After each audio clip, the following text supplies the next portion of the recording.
దేవుడు మీకు ఎన్నాళ్ళు ఈ పరిచయం అయింది, పరిచయం ఎలా వచ్చారు, ఏమేమి కార్యం చేస్తున్నారు చెప్పబుద్ధి మీకు మీకు బలమైన కార్యం చేస్తారు. సాక్షి మీ అందరికీ బాగున్నారు. నేను ఈ సంవత్సరం జనవరి సంక్రాంతి అయిపోయిన తర్వాత నా మీద ఒక చిన్న ఎలిగేషన్ వచ్చింది. ఆ ఎలిగేషన్లో నా బ్యాంక్ స్టేట్మెంట్స్, మా వైఫ్ బ్యాంక్ స్టేట్మెంట్స్ మొత్తం తీసుకున్నారు కంపెనీ వాళ్ళు. ఏ కంపెనీ ఇక్కడ పనిచేస్తున్నారు? మీ పేరు మీకు? నా పేరు భాగ్యరాజు. నేను పలానా వరుణ్ మోటార్స్ మారుతి షోరూంలో పనిచేస్తున్నాను విజయవాడలో. బ్యాంక్ స్టేట్మెంట్స్ అన్నీ తీసుకొని మొత్తం బ్యాంకు మొత్తం అన్నీ వెరిఫై చేశారు. జనవరి 26వ తారీఖు 27వ తారీఖును శాలరీ కూడా హోల్డ్ చేయమని చెప్పేసి మెయిల్ పెట్టారు.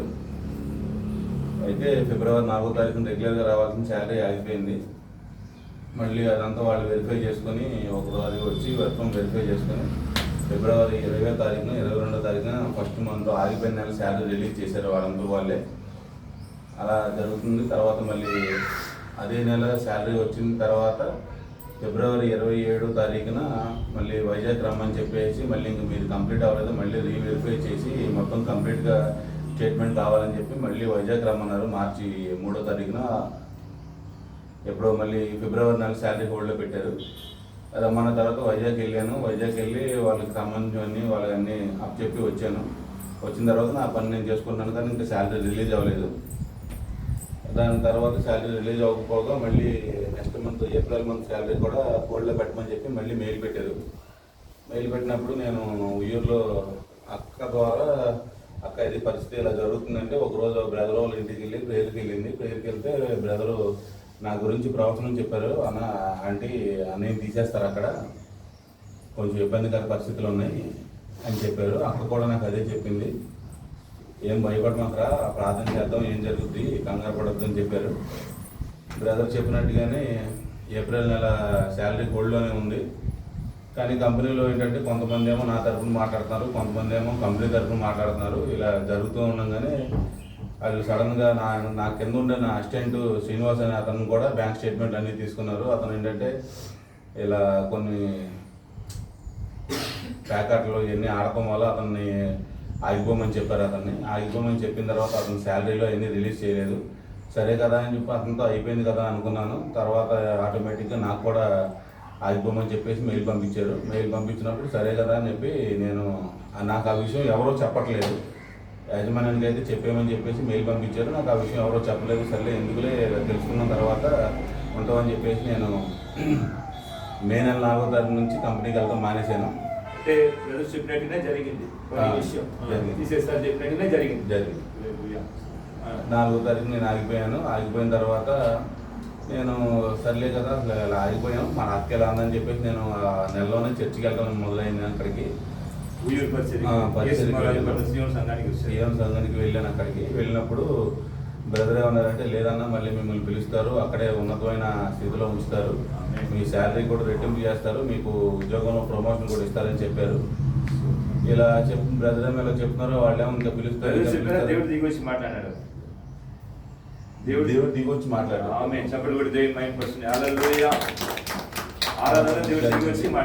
అవును, అలా జరిగినప్పుడు ఇంకేమో పిలవట్లేదు.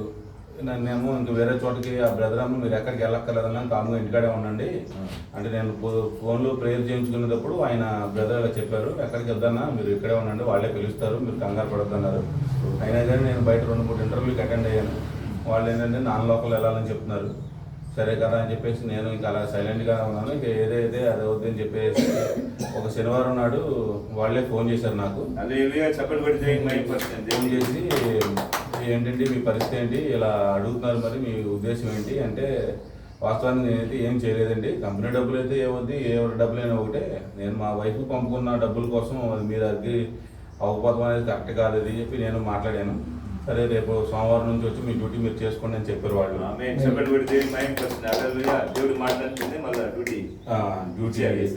డ్యూటీకి వెళ్ళాను. ఆ డ్యూటీకి వెళ్ళిన తర్వాత ఒక వారం రోజులు మామూలు రెగ్యులర్ డ్యూటీ చేస్తా ఉండగా ఇక మీరు ఈ రెగ్యులర్ డ్యూటీ ఏం చేయొద్దు, మొత్తం ఓవరాల్గా అన్ని షోరూమ్లు ఇప్పటి వరకు ఒక మారుతి షోరూమ్ ఒక్కదానికి ఉండేవాడిని, ఇక ఇప్పటి నుంచి మొత్తం అన్ని షోరూమ్లకి మొత్తం ఎలక్ట్రికల్ ప్లంబింగ్ తర్వాత హెచ్విఏసి మొత్తం అన్ని చూడమన్నారు.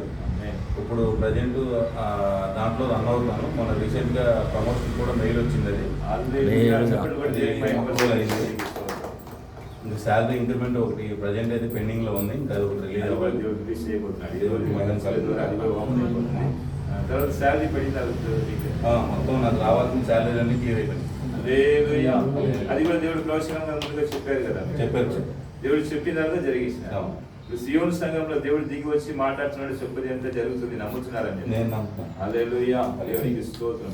ప్రతి జీవితంలో దేవుడు చేసిన గొప్ప కార్యాలు బట్టి దేవునికి స్తోత్రం చెప్పండి. మీరు ఇంతవరకు ఎన్ని చర్చలు పెట్టినారు దాని గురించి వచ్చి ఇలాంటి పరిస్థితి మీరు చూసినారా? దేవునికి అనుభవం ఎలాగుంది, సియోను సంఘం అనుభవం ఎలాగుంది అది మటు చూద్దాం. నేను ఫస్ట్ నుంచి నా 2012 వరకు ఎల్ఈఎఫ్ చర్చికి వెళ్ళాను. ఓకే. ఎల్ఈఎఫ్ చర్చి తర్వాత నుంచి ఏంటంటే నేను ఎల్ఈఎఫ్లో ఇక్కడ వేరే ఆయన ఎల్ఈఎఫ్లో నుంచి ఒక ఆయన బయటకు వచ్చారు, అక్కడికే వెళ్తున్నాను ప్రజెంట్. అప్పుడు వరకు కూడా అక్కడికే వెళ్తున్నాను. కాకపోతే నెలలో ఒక 3 వారాలు మాత్రం ఉయ్యూరు సియోను సంఘానికి వెళ్తున్నాను. దేవునికి స్తోత్రం. ఇప్పుడు ఉయ్యూరు పరిస్థితి వచ్చినంత మీ కుటుంబం ఎలాగ ఉంది? ప్రజెంట్ ఒక 2 నెలల నుంచి కొంచెం ఈ శాలరీ మళ్ళీ ఉద్యోగం రీస్టార్ట్ అయిన కాడ నుంచి కొంతవరకు అన్ని ప్రాబ్లమ్స్ అన్ని పోయి నిదానంగా సమాధానం అన్ని విషయంలో దేవుడు దీవిస్తున్నాడు. హల్లెలూయా, ప్రైజ్ లార్డ్. దేవునికి మహిమ కలుగునుగా. ఇప్పుడు మీ కుటుంబానికి ఇక్కడ తీసుకుని వచ్చిన దానికి కారణం ఏ బంధకం ఉండింది, ఏం చేస్తారు? వాస్తవానికి ఇక్కడ ఈ గృహంలో దగ్గర దగ్గర ఒక 2024లో 23 నుంచి, అంటే వాస్తవానికి ఈ ఇల్లు కట్టేటప్పుడు 2017లో 2016లో నా మ్యారేజ్ అయింది.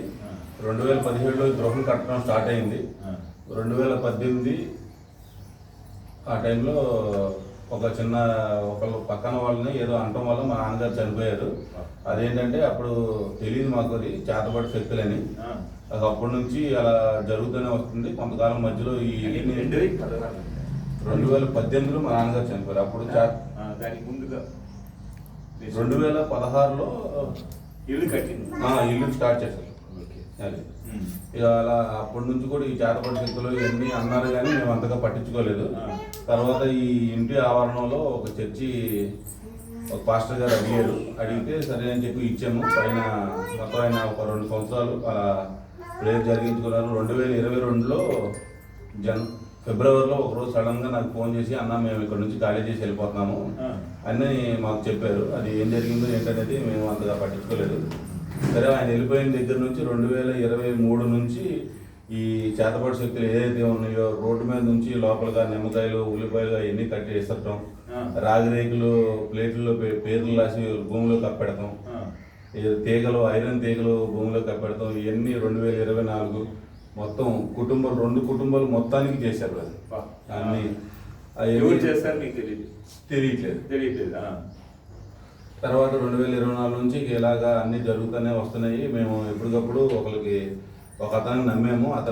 అతనికి ద్వారా మంత్రాలు వీటి ద్వారా వాటికి రెమెడీ లాగా చేస్తారని చెప్పి దగ్గర అతనికి ఒక 15-16 లక్షల వరకు ఖర్చు పెట్టాము. 16 లక్షలు ఇప్పటి వరకు 15-16 లక్షల వరకు ఖర్చు పెట్టాము. మళ్ళీ మొన్న ఒక 6 నెలల క్రితం జనవరి వరకు, మొన్న మే నెల వరకు కూడా ఇంట్లో ప్రతి అమావాస్యకి కానీ ప్రతి పౌర్ణం ఏదో ఒకటి ఇంట్లో ఇసురటం, నిమ్మకాయలు కానీ ఇవన్నీ జరుగుతూనే ఉన్నాయి. ఇక లాస్ట్ మొన్న ఏంటంటే నా కుటుంబాన్ని మొత్తాన్ని, మా అన్నయ్యల కుటుంబాన్ని మొత్తాన్ని, మా అమ్మని అందరినీ కలిసి, అంటే బయట క్షుద్ర పూజలు చేసే వాళ్ళతో అందరూ ఒక చోటకు రావాలి, ఒక చోటకు వస్తే అప్పుడుతో నేను అందరికీ విడుదల ఇప్పి చేసేస్తానని చెప్పి మొన్న రీసెంట్గా ఒక 2 నెలల క్రితం కూడా 2 లక్షలు ఎంతో కట్టడం జరిగింది. కట్టిన తర్వాత కూడా అప్పుడు ఏంటంటే నేను ఒక రోజు మామూలుగా ఇలాగా నాకు నమ్మకం నా విషయంలో జరిగిందిరా అని చెప్పి నేను మా అన్నయ్యని తీసుకొని, మా అమ్మని తీసుకొని ఉయ్యూరు వెళ్ళాము. ఉయ్యూరు వెళ్ళినప్పుడు ఉయ్యూరులో మన అక్షయ్ కుమార్ గారును ప్రార్థన చేసి సీఎం సంఘంతో ప్రేయర్ చేయించాను. ప్రేయర్ చేయించుకున్నప్పుడు ప్రేయర్లో బయలుపరిచింది ఏంటంటే, అన్న మీకు మీ గృహంలో ఆగస్టు నెలలో ప్రార్థన పెడతాము, ఆ రోజుతో మీ బంధకాలు కట్లన్నీ విడిపోతాయి. మీ గృహం మీద ఎవరైతే చేశారో వాళ్ళు అందరూ కూడా మీ దగ్గరికి వచ్చి మిమ్మల్ని క్షమాపణ అడుగుతారు. మీరు ఏ విషయంలో కంగారు పడద్దు, ప్రతిరోజు ప్రార్థన చేసుకోండి అని ఆ రోజు చెప్పారు. ఆగస్టు నెల ఎప్పుడు వద్దామని అనుకున్నాం. ఇక ఆగస్టు నెల ఈ రోజు ప్రేయర్ కూడా అందరికీ విడుదల వచ్చింది. హల్లెలూయా. చెప్పండి కూడా దేవుని మైండ్ పర్సన్ దేవునికి స్తోత్రం కలుగును గాక. దేవుడు ఈ రోజు ప్రవేశించిన ప్రకారము వీళ్ళకి విరోధంగా ఎవరు చేసినారో వాళ్ళకి జరగబోయేది కూడా మీరు చూడబోతున్నారని చెప్పారు. నమ్ముతున్నారా మీరు? నేను నమ్ముతున్నాను. ఆమేన్. హల్లెలూయా. దేవునికి మహిమ కలుగును గాక. దాదాపు 2016-17 నుండి వీళ్ళు ఇంత కష్టపడుతున్నారు, కానీ యేసయ్య నేటికి దిగి వచ్చి వీళ్ళకి విడుదల ఇచ్చినాడు. చెప్పండి కూడా యేసయ్యని మహిమపరుస్తున్నాను. హల్లెలూయా. దేవునికి మహిమ కలుగును గాక. Thank you brother. మీ సాక్ష్యం మీకు దేవునికి మహిమ కలుగును.